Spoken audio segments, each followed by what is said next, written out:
Ready start. Lok Sabha में सत्ता पक्ष और विपक्ष के बीच का गतिरोध तो टूट गया और बजट पर चर्चा भी शुरू हो गई, लेकिन कांग्रेस के नेतृत्व में विपक्षी दलों ने लोकसभा स्पीकर ओम बिरला के खिलाफ जिस तरह अविश्वास प्रस्ताव लाने की पहल की, उससे यह स्पष्ट है कि दोनों पक्षों के रिश्ते और अधिक कटु होने वाले हैं। इसका असर संसद की कार्यवाही पर भी पड़ सकता है।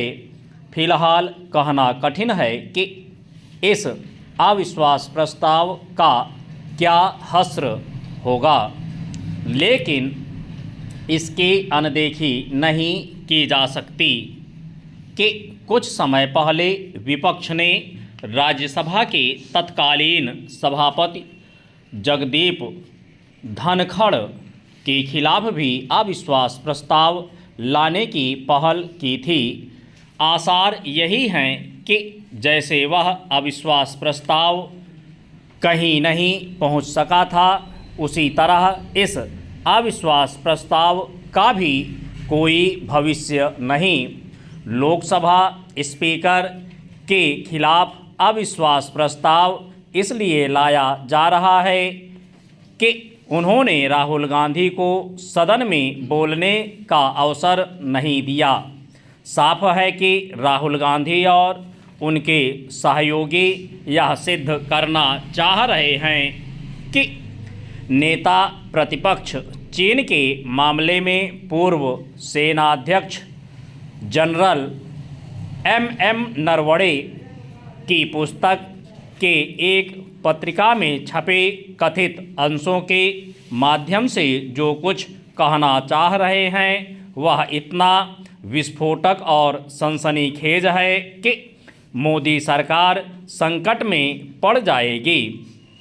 यह एक तरह का दिवा स्वप्न ही है, क्योंकि सब जानते हैं कि पिछले 6 वर्षों में राहुल गांधी के ऐसे बयानों का कहीं कोई असर नहीं हुआ। सच तो यह है कि उनके वे बयान भी असरहीन रहे जिन्हें उन्होंने एटम बम वगैरह की संज्ञा दी थी। चीन के मामले में राहुल गांधी एक तरह से गड़े मुर्दे उखाड़ने का काम कर रहे हैं।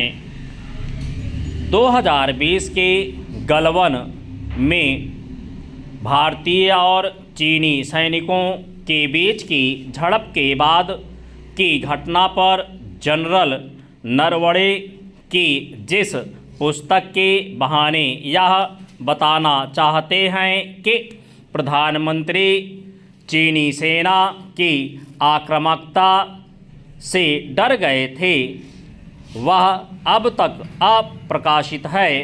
इसे प्रकाशक ने भी स्पष्ट कर दिया है और खुद जनरल नरवणे ने भी।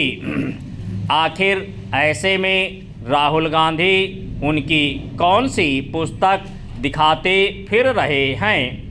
वे अपने पक्ष को कमज़ोर ही नहीं कर रहे हैं, बल्कि यह भी रेखांकित कर रहे हैं कि एक पुराने मामले को बेवजह तूल दे रहे हैं। राहुल कुछ भी कहने की कोशिश करें, यह किसी से छिपा नहीं कि खुद जनरल नरवणे कई बार यह कह चुके हैं कि भारतीय सेना ने चीन सेना को सबक सिखाया था।